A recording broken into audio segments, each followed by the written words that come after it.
There are three things we want to cover in this episode.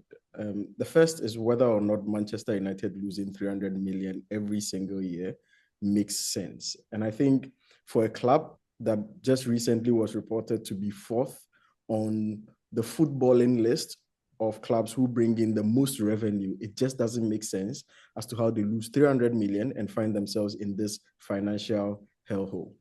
The second one is quite intriguing because I heard some Arsenal fans saying that they would win the Champions League this season. And the question is, can they truly do it? Or do they need a world-class striker? And we'll be discussing this alongside, finally, whether or not really a big question to ask. Should Pep consider just getting out of football before he ruins his beautiful legacy and ends the debate about whether or not he's actually the greatest coach ever?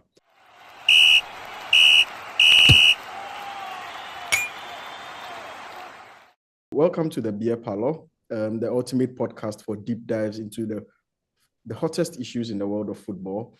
And on this episode, as always, there's a nice-looking gentleman who is here to discuss and give expert analysis and perspectives on some of the issues. So welcome, Erasmus. Thank you very much, Erasmus. Did I call you Erasmus? I made the same mistake, everyone. Hey, I remember people used to come up to me and say, Andy, and I'm like, I know, right? no, yeah, I thought you were going to open up the show by singing a birthday song. I was hoping not, like, please don't sing. So, thankfully, we began with three structural topics. Yeah, I No, was actually now getting to the birthday bit to wish you a happy birthday. I mean, for those who will be watching this, we are recording this on Saturday, the 25th of January, which happens to be Erasmus's birthday. So, happy birthday to you and your family and your big heart. And my family is not celebrating their birthday. And also, like, I think it highlights like what one addiction this is becoming because bro, I should be on the coast relaxing somewhere, big 30. and we are Like, here coming to discuss Arteta. can you imagine? So, yeah, before we dive into today's episode, we actually have a quick favor to ask. We love this podcast so much, and we truly appreciate all the support that you've given. To be very honest, some of the levels that we've hit were unthinkable when we started. Obviously, we hoped to get there, but up until you came along in your numbers to support and drive this conversation, it didn't feel like it was something that was realistic. This episode, Erasmus, happens to be 100th episode as well. We just hit Ah, 1 million this views. this is the best birthday gift. This is Bro, the best birthday gift. we just hit 1 million views on YouTube. We recently had our very first episode to ever cross 50,000 views. And we're on our way to hitting 20,000 subscribers. Now, these are all dreams that felt impossible until you, the viewers, and the listeners came along. Here's the thing though, 97.4% of you listening and watching this episode right now have not yet subscribed to the podcast. And our goal is to reduce this number to 50%. That's a huge goal, a very ambitious one. But up until you guys came along, same way some goals felt unthinkable, now we know that with you listening right now, you just stretch your hand, click that subscribe button. And if you do this for us, we hope to continue giving you enjoyable content. And if you enjoy this episode that you're about to listen to, share it with your friends because great discussions are even better when shared with fellow people who enjoy the same discussions. So hit that button and then let's kickstart this discussion of our 100th episode, which is really, really going to be amazing. So it's so sad. It baffles my mind why such an exciting episode should begin with the doom and gloom of Manchester United. I actually say it's perfect. Chelsea fan. Chelsea fan is Yeah. obviously perfect for you. No, of course. Like when you hold a party, like bring in performers, you bring in clowns, you bring in. I'm just I could get cancelled for this. Bro, I won't ask who is who so that the ambiguity saves you. Yes, true. Plausible deniability. Plausible deniability. But yeah, the first question is why is Manchester United losing so much money every single year? Because there were a group of fans who wrote a letter to the hierarchy and said, look, you guys are making football especially supporting Manchester United and coming to the stadium, something sort of a luxury because they are raising ticket prices. They even have opened the door to further raising it at the start of next season. And a lot of people think that this is becoming unbearable on the fans. Secondly, they've recently been having intense conversations really about selling Alejandro Garnacho, and all because they are failing to meet PSR bottom lines. And if you think about it, there's a report that Deloitte published recently about the top earning clubs in football, and Manchester United is fourth on that list, just behind Real Madrid, PSG, and Manchester City. None of these clubs are having conversations about PSR related rules. None of these clubs, maybe except Manchester City and their 101 high charges. That's by the way. But none of these clubs are having conversations about selling homegrown players just to be able to bring in further players. And the question is, why is Manchester United at this bottom low in terms of finances at this point in their development? So, like the story of Manchester United and their financial woes, it's something that has existed within the media space, the sports media space for so long Yeah, that it's almost become cliche in people's mind. Like you always say Manchester United is in debt, they are paying expensive money for players when they don't have money. And people question, well, if they're in debt, how are they able to get money to do all of this spending? They are yeah, also not finishing it. So it's become just a thing that's been riddled with them. And they are a very unique entity in the sense that given the amount of debt that they are still in, they still have a huge reputation for being one of the clubs that raises some of the most money. So it makes it almost hard to believe because they behave and operate in a yeah. way like a big club, but They're a their very finances, commercial club. yes, they are very, very commercial clubs. So it's it's something that's very, very nuanced, right? I think it's very, very easy to say, well, these guys are in debt, they are poor, they don't have money, they are performing badly, and just write them off. But I think their sustenance on the field or their continued existence and the way in which they're able to generate revenue should tell you that it's a very, very, very nuanced situation Yeah, that requires like a better understanding of it. That I don't even think this in this podcast we have all of the time or even all of the expertise to be able to explain. So I'll just try my best to give like a high level summary of what actually went on. So Manchester United is a very, very traditional community club, and it has existed in that way for ages, as is the history of most of the historical clubs in what do you call it in the UK. However, there was a point in time where Manchester United was bought by a couple of brothers, the Glazers, yeah, as they have become so popular. But the way in which they bought this club is the genesis of some of the problems which we are seeing right now. Of course, I think the situation has escalated to a bit, and there's been other factors. But the reason why they have been fingered a lot in most of this discussion is that they bought Manchester United using debt. yeah, So that's the first thing. So this is a club that historically didn't have any debt, but yeah. they borrowed money Oh, okay. to buy the club, and then they put that debt Yeah, back on the club. yeah, Usually, if I borrow money to buy my laptop, I own that debt. But because they now own Manchester United, they put the debt back on the club to pay. So they literally took a loan, bought a club, put the debt on the club, and then said, generate money and pay off this debt. At the same time, they didn't stop there. The second element is that they now said, club we bought are it still, for them. yes, they said, we are still the owners, Yeah, right? And we are still majority shareholders. So when you get revenue, you still pay us. yeah, So you pay us you pay your debts, then you pay us our dividends as you do pay all shareholders.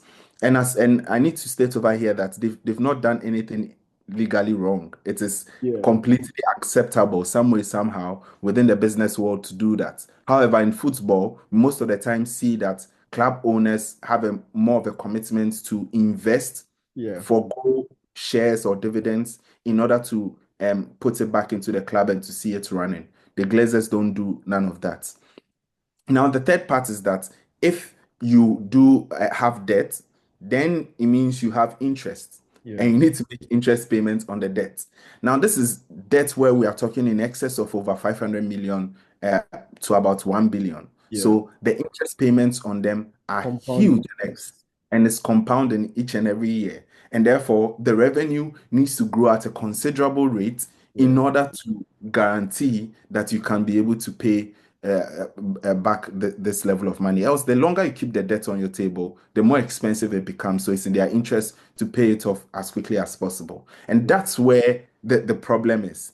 That's why the club is losing so much money, even though it makes a lot, because it needs to pay off the debt, pay Yeah. off the shareholders, and pay off significant interest on those debts. It makes The a other lot side more of sense.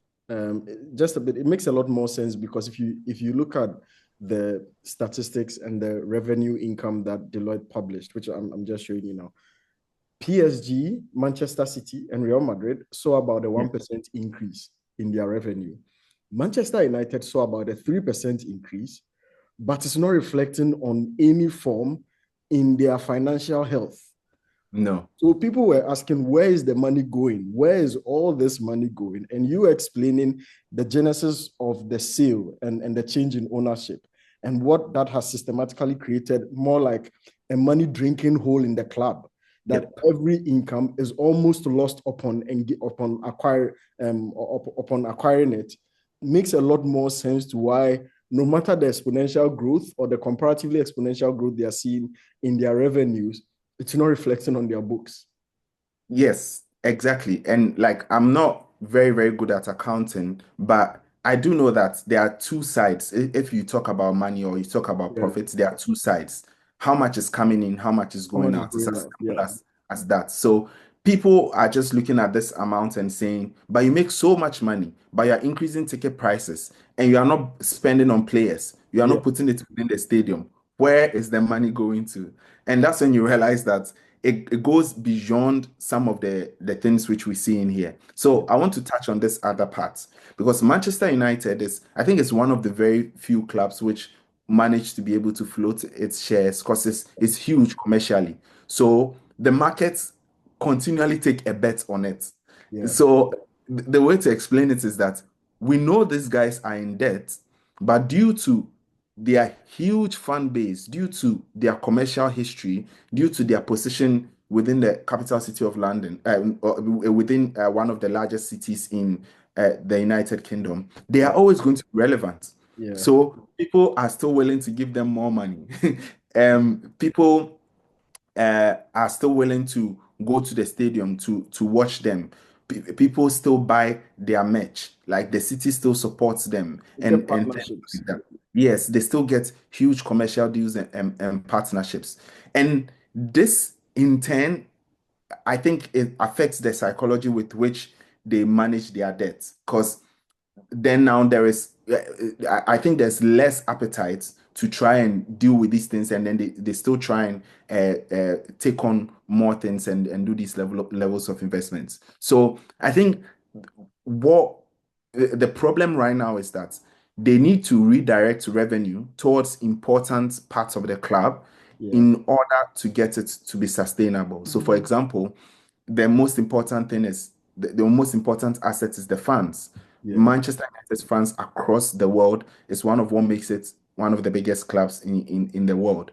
They need to continue to feel a sense of support towards the team to come out every time to buy tickets, to buy jerseys, and do things like that. Which means if performance is going down, it affects like revenue instantly. Yeah. So this should explain the behavior of Manchester United around signing very, very huge players Yeah. because it wasn't about performance, it was about the books, Yeah. right? Which means going into the season, the fans need to You believe get that to they get have a excited. chance. Yeah. Yes. So notice the toxic sort of relationship that Manchester United had with the Glazers for so long. Yeah. This you don't spend, you don't do anything. Then before you see they buy Di Maria, then Yeah. everyone is like, okay, maybe now they'll do it. They bring back Cristiano Ronaldo, and then it's like maybe now this year we'll do it. Miro. And it ends up being a very short-termic decision, and Yeah. that's why they keep taking a lot of short-termic decisions. So, um, that explains the reason why they ended up buying some of these flashy players and all of that. But you weren't seeing investment in the training facilities. You weren't seeing investment in the building because it was about the numbers. Yeah, So Manchester United is a victim of its own success. By being successful commercially, it opened itself up to financial predators. And yeah, that's exactly who they are, people who do not care enough about football. So, I mean, with the introduction of Ineos, which I'm sure is a separate part of this discussion, yeah. the hope is that there's more investment within the sporting side, which is able to improve the value and stock of the club, which will help them to manage all of their debts. Interesting. This is so much information and so educative. I would pick it apart in bits. But one of the main reasons that they stated in terms of planning to even announce higher ticket prices was that, look, they sacked Eric Ten Hag, which cost them about over 10 million because he still had wages. He had just extended his contract.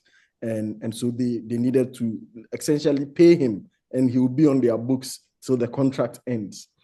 Unless maybe they magically have a club who is willing to cover Ten Hag's wages. And recently, I think a conversation about Dortmund came up where Eric Ten Hag turned down the job, basically, or his camp wasn't willing to entertain the offer because he earns way more staying on Manchester United's books than going to Dortmund to go and manage. And Yeah. I see nobody who would go and work and get paid less than what he's earning when he's not working. So obviously, because of that lucrative deal, there's zero incentive for him to get off the books. Secondly, they didn't just do that; they had to buy out Ruben Amorim from his contract at what do you call it? This Portuguese club. I've forgotten the name. Sporting Lisbon. Sporting Lisbon. Yes, they had to buy him out almost 11 million and bring him in. So this is even before his actual contract and his wages, right? So already there's a sunk cost of over 20 million in just that managerial transition before Ruben Amorim's actual contract and his earnings and his bonuses, whatnot. And they are citing that as the reason to be raising the prices. The reason why I'm bringing this up is it seems to me also that Ineos is making matters worse. Because if the reasons why they are raising these costs were to deal with some of the underlying issues that you just mentioned, then the notion would be that probably in the next 3 to 5 years, Manchester United would probably have a much healthier financial bottom line because then they are taking in pain in the short term from the fans to cure the canker at the bottom. What this seems like is they've created their own canker and it's creating pain to try and resolve that set of canker that they have created, which means the bottom line issues that you've actually analyzed now are still likely to be the same in the long term. And I don't know how that affects the club moving on. Yeah, you're absolutely right. I think when you come in and you say you identify the problem correctly, everyone starts clapping for you because Yeah. it's like finally someone up there who is resonating with what we've been saying. But Yeah. that's not the end of the job. You still need to make good decisions. And I think that's where Ineos has faltered a bit because what they need to do requires the full support of everyone. And I think they had it at the beginning because people saw this as a fresh breath of change from the Glazers who literally sit in America and just collect their paycheck. They don't even care about the football that's there. Yeah. So Ineos comes in and says, we care about the football. We want to manage the football part of this, set up a structure to manage this, to connect it to the higher business purpose. And then we are still now seeing bad footballing decisions, even worse financial decisions. Like So, Dan Ashworth was employed, put on a huge contract, put at the very apex of the hierarchy, and was let go recently. And he's yeah, obviously going to have a financial package that's going to go with him, and he's going to be on your books for a while. You eventually bought players, extended Eric Ten Hag's contract, bought players for him, then you sack him, and then a new manager comes in, and then there is talk of no player at the club is satisfactory. So almost every single player has to be shipped off again and buy new sets of players for a specialist manager. And the yeah, question is, like, what is the financial sense in any of this chaos for a club that is struggling with your financial bottom line? Ineos was too focused on the sporting side of their gig that they forgot that the financial mess would come back to haunt them. yeah. See, they want to move like Saudi, but they don't have Saudi money. I think it's as simple as that. So Sheikh Jassim would have been a better option. Yeah, like even then, like look at what happened in Newcastle. Look at what they did in Newcastle. Yeah, Like the Newcastle was in a lot of trouble, yeah, but they came in very quietly and dealt with it. I think the problem is that in Manchester United, you can't do things quietly yeah, because like things also happened in Newcastle. Like a lot of people were laid off, fired, a lot of cost cutting in the beginning. But what they did was they looked within the club and asked themselves, what can we improve? yeah, What we need to grow sustainably. Like they were like, we can't use money this time to invest within the pitch. So what do we invest in? And they invested within the club. yeah, So improved the physios in there. They improved their staff. So just like with Chelsea, a lot of people were being laid off and people were like, what's going on? What's that? But they brought in people who were good. The players reviewed some of them their contracts. If you are good to stay, you stay. If you are not good enough, you go. And some of these players whom we are seeing now, they've been there since, but they are now overperforming. So I think it's a very, very difficult job, and they are going to make. I think the one clause I just want to put in is that they are going to make mistakes. yeah, But what we've seen with them is that they are not unwilling to backtrack on their decisions, which sometimes is a good thing, which means that when they make a mistake, they do recognize it. The second thing is, I think their heart is in the right place, but they are making some very, very unpopular decisions. And one of the reasons they attack ticket prices first is because it's almost inelastic. Some yeah, of these people love Manchester United to bits. The stadium would almost always be full, yeah, but this there's a limit to this, right? So they need to be quite careful in terms of someone. And I think if people need to pay ticket prices, they don't mind doing it if the team is doing well. But if the exactly. team is not doing well, if executives are being fired, sitting at home, taking large sums of money, and especially once you start touching employees, it's a Yeah, community. The community turns against you because they are the same ones who earn money, take it back home to yeah. allow their families to buy tickets and things like that to come and watch these games. So, yeah, that explains the mess that United is in. One last bit of conversation though. Alejandro Garnacho has been up for conversation about 60 to 70 million demand from Manchester United. I'm told you guys are interested, Chelsea. There is and there are talks of a swap deal between for Garnacho and Nkunku as well, to happen between Chelsea and Manchester United. Obviously, it's said to be far off, but it's said to be an idea that's been entertained to some degree. Then there's Napoli, who had bid about 50 million, was turned down. They've turned their eyes to Adeyemi from Dortmund, but they are still interested in Alejandro Garnacho. And for me, it seems like this is a harm.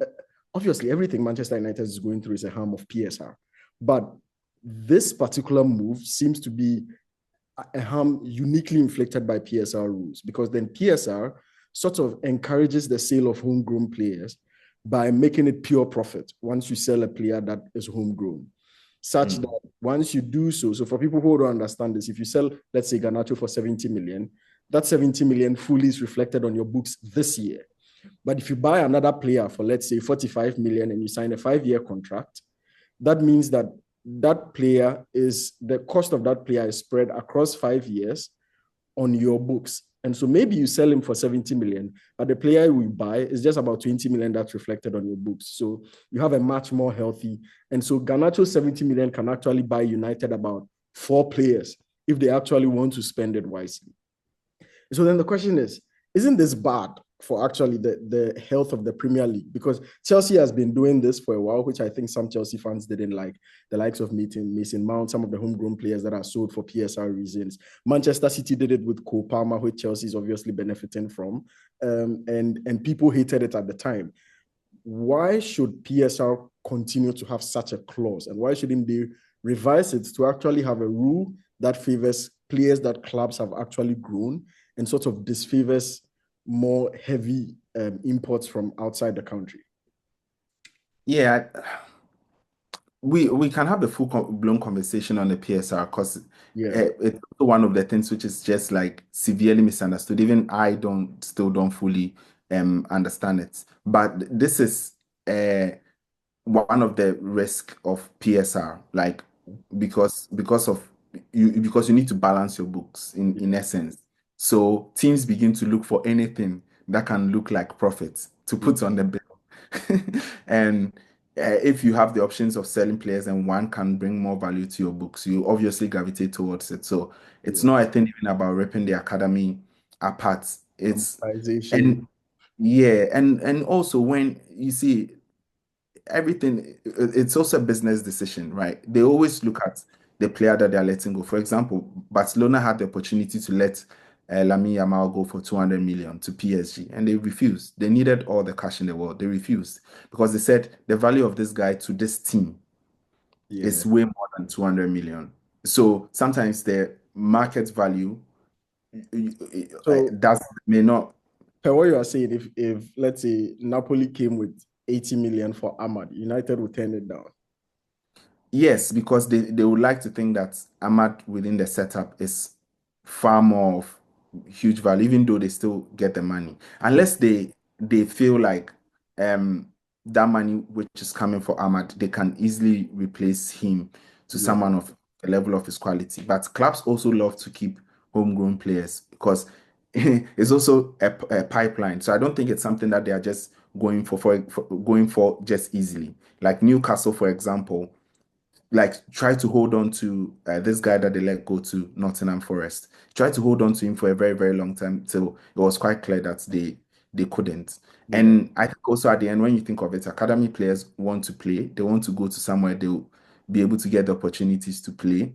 Yeah. So at the end, you are still playing football. Yeah, well, you couldn't play for that club. But also notice clubs like Chelsea and even Man City were talent hoarding for a very, very long Yeah. time. They're like they have the talent there, but they keep them playing, going on loan, whilst still buying players and stocking. And they were talent hoarding. And these players, if the country or the league or the clubs need to uh, uh, benefits, they need to be playing. And we because of that, we wouldn't have seen Kopama come and dominate here, Liam Delap, Romeo Lavia. You wouldn't have seen them going around all the way. But that's something that PSG also did. Nkuku is from PSG. A lot of Angelo, a lot of players that flew all across Europe when some of the financial regulations from UEFA started chasing PSG. So, but we'll find time to discuss PSR. We should. We should. One final question though. A team changes manager. They are doing worse. Worse. See, worse is an understatement. Far, far worse than they were before they sacked the manager. Eric Ten Hag is vindicated by the fact that Amorim cannot do magic with this team. Don't forget that I was the one who defended Eric Ten Hag here, and Hey, you were the one asking for him hey, to be hey. changed. Me, I agree that they should sack him. At the time, he was obviously there's still justification for why they let him go at the time. The question I'm coming to ask is not even whether or not Eric Ten Hag was a good coach. He was still a bad coach. They just replaced him with a worse one at this point in time, which is fine. Which is fine. The question is, why are we letting Amorim get away with it? Because he keeps saying essentially, recently he said after the game against Brighton where they were horrible, he said, this is the worst United team probably in United history. He wanted to give people headlines, so he's dashing the headlines for free. But more importantly, is it his fault or is it the player's fault? Is it his fault for not being willing to change a system that's consistently making them fail? Or is it the player's fault for their inability to adapt to a system that they've not played in since they started their professional careers? And there are a few players who you would notice are benefiting. Harry Maguire, who's been used to a back three in England. You would see the likes of Bruno Fernandes, who likes being pushed up the field and roaming in that 10 area. You'd see the likes of Ahmad, who likes the number 10 role or just cutting in from the left and going inside, which is exactly the rules. Those players are benefiting, but the rest of the squad are definitely struggling. You see Martinez now, and you think he's a horrible defender, but Martinez and Eric Ten Hag was one of the best defenders in the Premier League because he was playing in a back four. So is it his fault, and why shouldn't he be willing to change at this point to give results? I think football is quite simple. Like you bring in someone that you think has good ideas Yeah, to help get the best out of your team, and then you give him a chance to express those ideas. And when it works, you keep him. When it doesn't work, you you need let to him take a go. decision. Yeah, So I think when they come in, it's their decision as to what ideas they want to implement or how much risk they want to take. I yeah. think he has his reasons for taking that kind of risk. Yeah, he will never He change.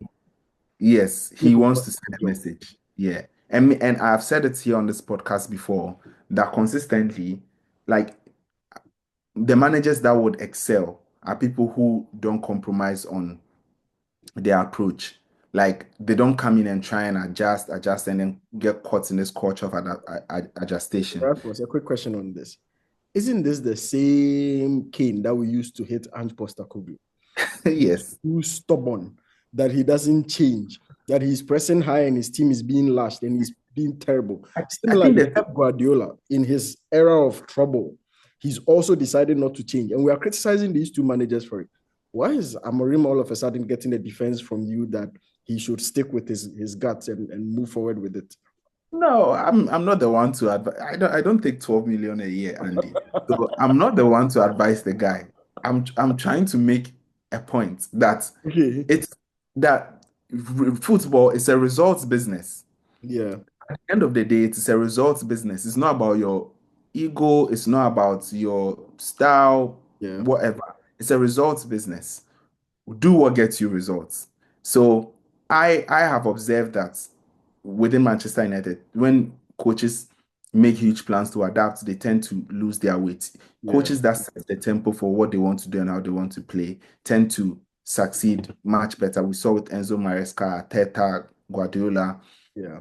But then, even then, they also knew when to change. They knew when to adapt. They knew when to do different things. But I think he sees that this is where he has a grace period. There's no other time that he will have the grace period. So this is the period to send a message and to carry out the implementation. I think they were quite prepared to suffer. I mean, maybe not relegation suffer, but I think that's one of the things he's going to find out very quickly. No, That but I mean, once, they are 14th on the league also. That's yes, a bit far away from I relegation. think that's when we'll test his Yeah. resolve. When like Manchester United's name is being linked with relegation But in the media. That's when, because then the board owners need to take a decision, and then at that he point they don't himself care about started that your, conversation. yeah, you don't care about your philosophy. Yeah. And I think this guy, if you look at him, I don't know. I don't think he cares for his job security like that. I think he's quite confident in his abilities, and he's quite confident that his reputation will stay. Like he has nothing to lose because Yeah. this club was really bad. Yeah. So he came in and said, "Look, things are really, really bad, and Yeah. because of that, this work is huge. So you either give me the time or you don't. Like I'm out of here. Like I can't have you guessing." Yeah, and that's why the media One thing I is, don't is get to, people have been sort of giving him stick for being too blunt. So, for instance, for bringing up the conversation about United being in a relegation battle, for bringing up the conversation about them being probably the worst team in United history. And people are saying, oh, he shouldn't be the one throwing the club under the bus. He should be the mm, one defending the club. And in my mind, I'm like, Eric Ten Hag did that, and you guys said he was arrogant, delusional, blind. He didn't see things. And so he lost the dressing room because he was defending them too much. Now somebody has come, he's doing what you guys wanted, and you've turned around. And it seems like what, you're what United do they want you to can't say? win. That United is the best club in the world. Like it's like with United, they can't win. So So anyway, yeah, he has to bear the responsibility for this, to be honest. he's the Like, you one should who's remember earning it's the 12 results. million. Yeah, you should remember it's a results-based business. Like United they can afford to do certain things, but they can't afford to do some things. They can't afford to go on relegation. They Yeah. can't afford to finish.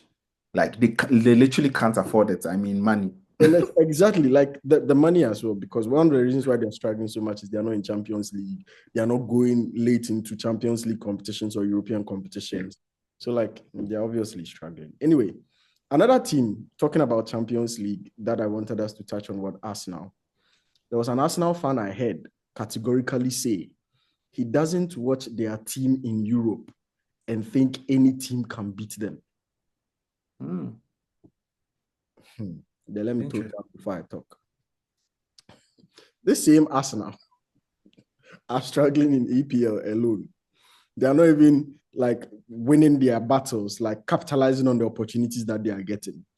This same Arsenal does not have a prolific striker that would stand the test of time in the late stages of these competitions. This same Arsenal that recently played against the 10-man United for almost 60-something minutes and still lost in penalties.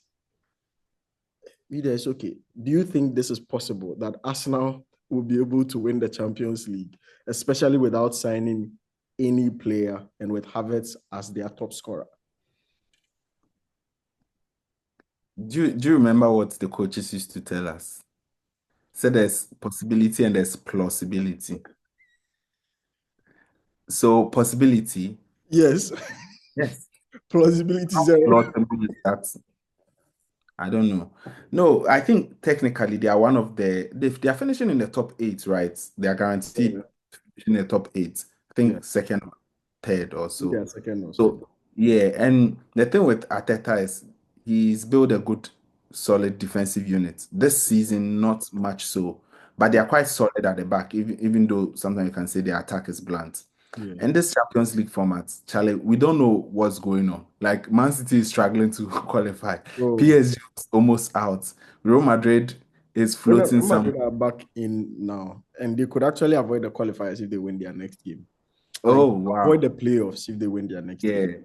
Yeah. So like it's crazy. It's crazy. For me, I think by the time you do the folds and you get the knockouts, you'll be having some clashes that you would be expecting at the beginnings, and you have some teams who are just having this very soft. So I really don't know what to expect if I look at it in a grand scheme of things, which means if a team knows how to defend properly, can make a goal or two, I think they can make it far. See, I don't think they're not getting the goal or two. Yeah, they're not getting any goals I'm at all. So many chances, and it's like frustrating because sometimes I think, are they actually on their way for another Netflix season? Like, let's wait for next season and see how they are. But at this point, just Champions League. I don't think that's the trophy you put your eyes on. It's like historically, it's never been a trophy that you count down. Like sometimes you're not Real Madrid. Yes, you're not Real Madrid. Like Copa del Rey, if you're Barca or Real Madrid, you can say Copa del Rey, they will get. If we don't get league, we'll get Copa del Rey. Like if you don't get league, we'll get FA Cup, Carabao Cup.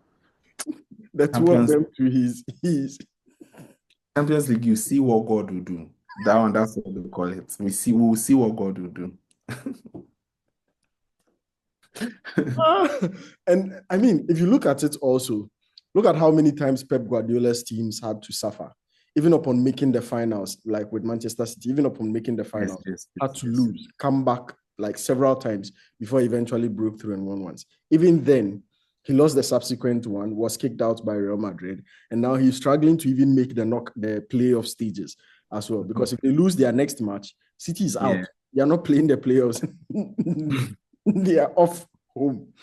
And it's like, do you think Arsenal really should sign a striker? Because sometimes I'm conflicted. And the main reason is, look, we say Kai Havertz is not prolific, but this guy who is at Leipzig, that they link them to, I've forgotten his name. Benjamin Sesko. Yeah, Sesko. Sesko has the same number of goals as Kai Havertz.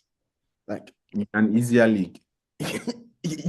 You get it in an easier league. So the question. Oh no, sorry, in a technically. Please, in an easier league, technically. And then the far more pressing issue is maybe the only thing you would say is Kai Havertz plays in a team that will create more opportunities for him than Sesko does.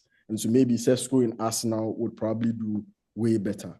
But then it's like, if there's no assurance of that much level of impact, why go pay that high price for that striker if eventually they'll be giving you the same number of goals that Kai Havertz does? And Kai Havertz, essentially to Arteta, gives him more off the ball than a lot of strikers would give you, right? And if you play a striker and play Havertz, you are also convoluting the team in a very weird way. So it's more like No, I think that the basis for signing the striker, the case for signing a striker now is not much to say is a replacement of Havertz than it is to say it's to share the load.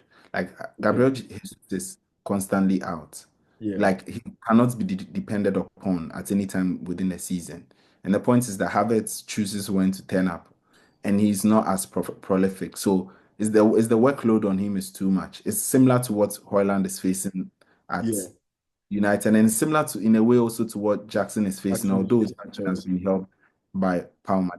The workload, the expectation is just beyond the ability which he has. So I think if they get Sesko in, and this is someone who can come in and at least keep pressuring the defenders, can also get the not an odd goal, but can also consistently be in games where he's scoring, so that you know that even if Havertz is in a rough patch, you have a striker who can be scoring. So I think at this point it's a practical decision, and the fact that it is still not being made tells me that they have either not found the right opportunity, or they still believe that Jesus, Havertz still have room to improve and to carry the workload. Well, one final question on Arteta's side, and then we can shift from them. He tends to recently, especially this season, tends to play. He plays a very high line, pushes the opposition back, presses you, but he's very defensive minded in the attacking third of the opponent, and it seems to be bizarre.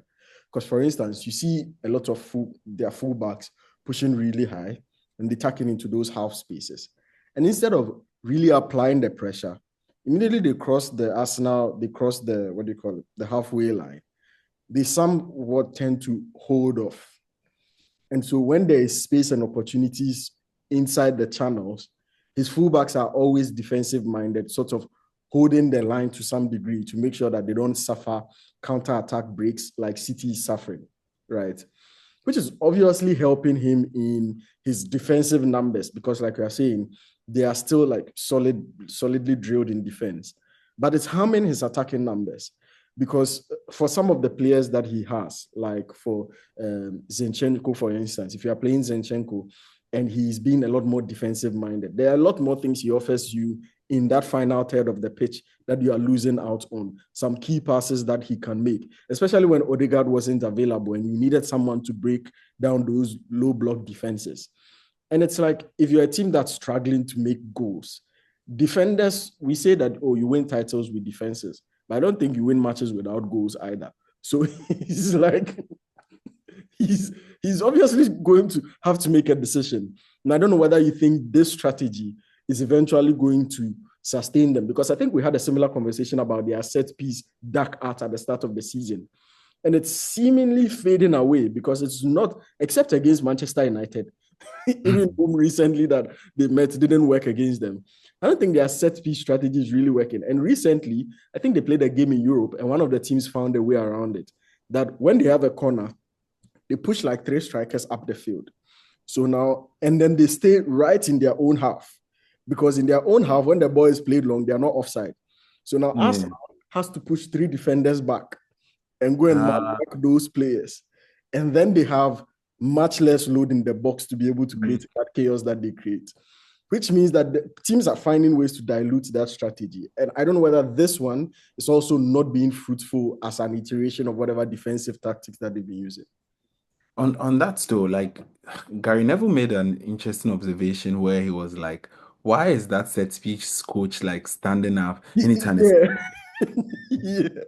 Gary, Gary, like it's Gary, like, so if a goalkeeper is about to catch a penalty and you see then the the goalkeeper goalkeeper's coach. like at what point?"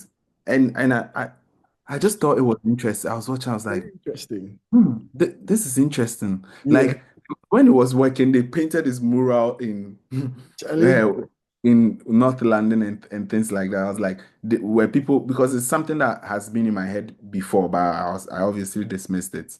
But no, I think um it's also more about perception, right? Because like Arteta, as we know it, has over the years become a bit more defensive minded. yeah.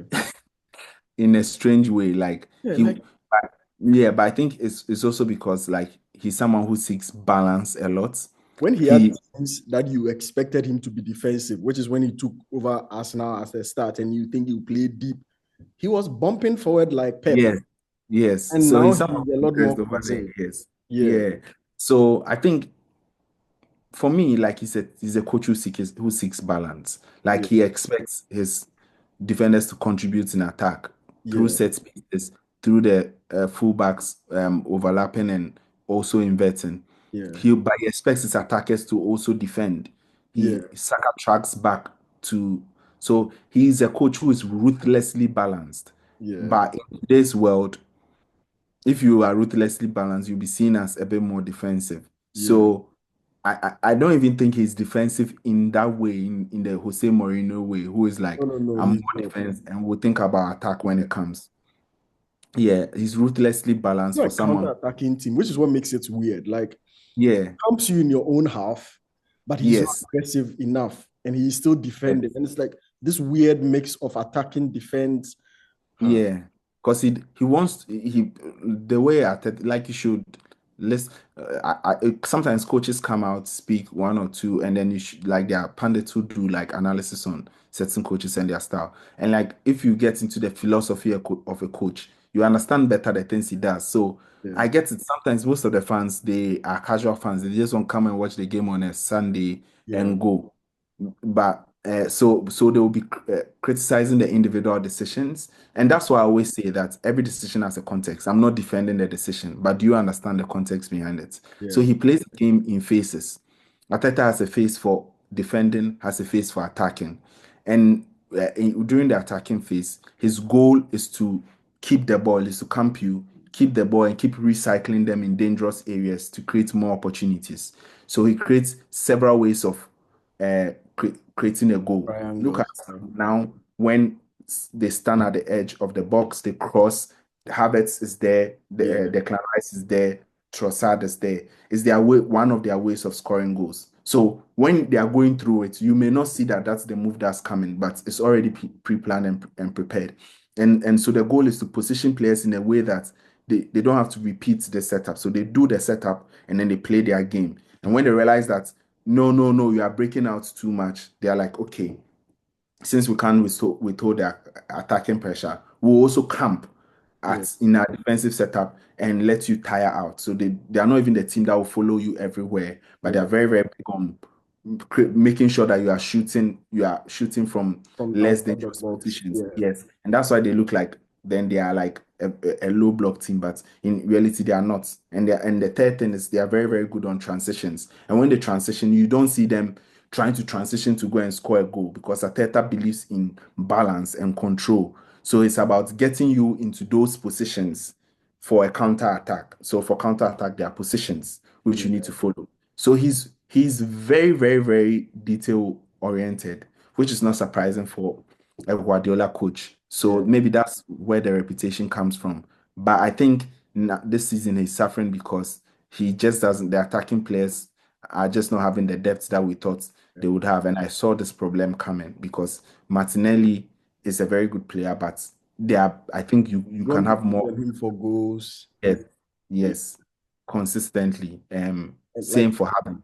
Gabriel Jesus is clinical and brilliant when he's fit. Yeah. And I think there was this spell he had where he was just scoring, I think in preseason or so. And then the season starts and Jesus is hurt. You can't find him. Mhm. Bro. So I mean, it's quite interesting because essentially Arsenal is very sort of the team that I'm seeing in the league that is defensive in their attack, which is quite interesting to see as well. Yeah. Well, one final big question for you before we wrap up this episode is: do you think it's time for Pep to pack his bags and leave football before he ruins his legacy? And No. do you still think he's the best coach? He's the best manager in world football? I'm going to regurgitate the answer that Enzo Maresca gave.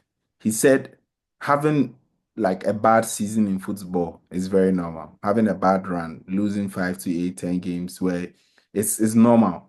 Every team goes through it. What's not normal is not is consistently winning for the last 8 to 10 years is consistently being the team that doesn't know how to lose. Is I know. going throughout the season, winning all games but two or Yeah, but one. Like yeah, that is where it's crazy. So I yeah. think nothing can take away from Pep Guardiola's legacy. I think more and more like this period is letting us reflect on it a bit more, which I think is the silver lining. But I think that he still has the capacity to find a solution, to find a way out. Like we know Pep, he's already showing it that he's trying to find solutions within the transfer market. So Yeah. you can see that he's not just sitting down thinking, I'm Pep, I'll come out of it. He's actively thinking, trying One to quick come up question on the with. transfer they made, which it doesn't make sense to me. They sold Alvarez for 75 million, then went to sign Omar Mamouche for 75 million.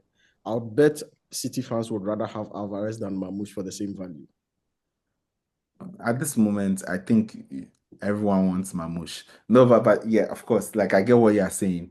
But I also, yeah, I think I answered this question somewhere before. I think it's Yeah, a case of, last episode when we analyzed the transfer window. yeah, I think it's a case of player preference. Like if a player doesn't want, because see where he is at Atletico. He's Yeah, the crown prince at Atletico he's now. really playing well too. Yeah, he's the face of the franchise.